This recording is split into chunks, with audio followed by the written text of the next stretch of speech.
So welcome back to the channel. The last video we had on the 750 showed me struggling to get a spark, and I said I'd get back to you and try and figure out what it was.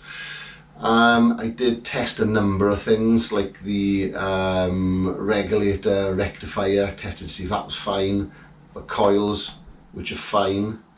I have got a video on that which I might show. Some of it I just did in my own time due to other things like trying to build a shed. The stator was fine, everything seemed to be okay, so I was trying to put it down to something else. So I ended up buying a control unit or CDI. It kind of was that and kind of wasn't that at the same time. I'll show you what I mean.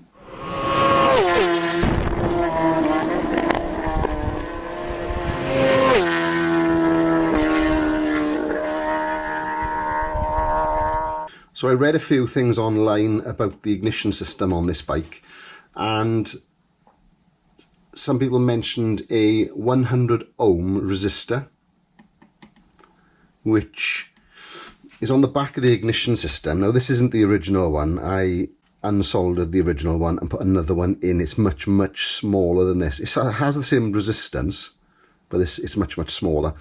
It kind of, I'm not sure if it worked or not, I can't remember, to be honest. But it's the 100 ohm resistance is the important bit. So what it basically is, apparently, is an anti-theft device. So what happens is, down the line here somewhere, a thief comes along, cuts the wires them together, tries to start the bike, and it does turn over, as this bike was. But what apparently happens is, if it doesn't go through the resistor, it doesn't start the bike, or as in this case, the resistor wasn't working. So it wasn't delivering the correct ampage, voltage, don't know, I'm not into electronics very well. But basically it's because this wasn't working, or this was faulty, that the bike wouldn't start. But also there was a problem with the CDI, the control unit. So because this wasn't working, I'm guessing people were fiddling with things, crossing wires, poking and prodding, and probably with this being blown also blew the CDI. So it was kind of a two-part problem. So it is running now. But when you buy a new ignition system for your bike, it was an aftermarket one. I got it off a guy off eBay who bought a couple of them, and I had a spare one, sent it to me, it worked. So everything was fine. I did order one off a local dealership, and again they give me an aftermarket one, but it didn't have the resistor in it. So be careful that you do have that. That is quite important. So with that now changed and the CDI changed, the bike does start and does run. So this is the non-working ECU from the Zephyr, which I cut open, and I just wanted to see what was going on inside. It looks a bit of a crude way to cut it open. I would have loved to have followed that seam, but was unsure it would come apart anyway, so I just took the back and front off. If you look at the workshop manual for the Zephyr, it tells you the control unit, or the ECU,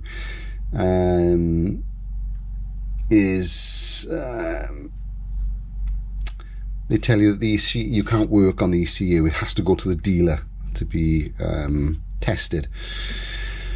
I phoned the local dealer and they weren't particularly interested. They said they didn't do that sort of service, so that's the reason I cut it open and bought a new one. But in the service manual for the ZX10, the old ZX10, it does give you a grid like this. Now I'm not going to show you the service manual, because apparently if you start showing pages of the Haynes manual on YouTube, you could get a copyright strike. But it's a grid kind of like this with a series of readings and numbers that it should be. Now these are the reading numbers I got from this. Obviously I got nothing to compare it to because it's not a ZX10 ECU. But what I'm going to do is take the working ECU off the Zephyr. Now this will be a separate video, and I'll probe the non-working one in a similar fashion to the working one and see what I can work out, see if there's anything significantly different, and then maybe I can unsolder one of these resistors and replace it with another one, potentially. But that's to come. That's another video for the future.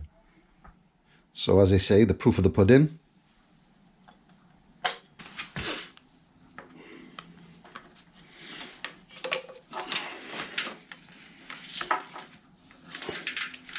Okay, let's see if we can get you a nice strong spark.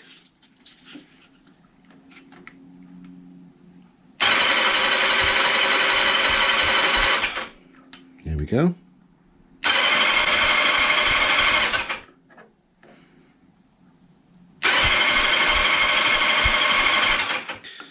So that's a nice strong spark. In the next video we're going to get the carbs on and get it actually running.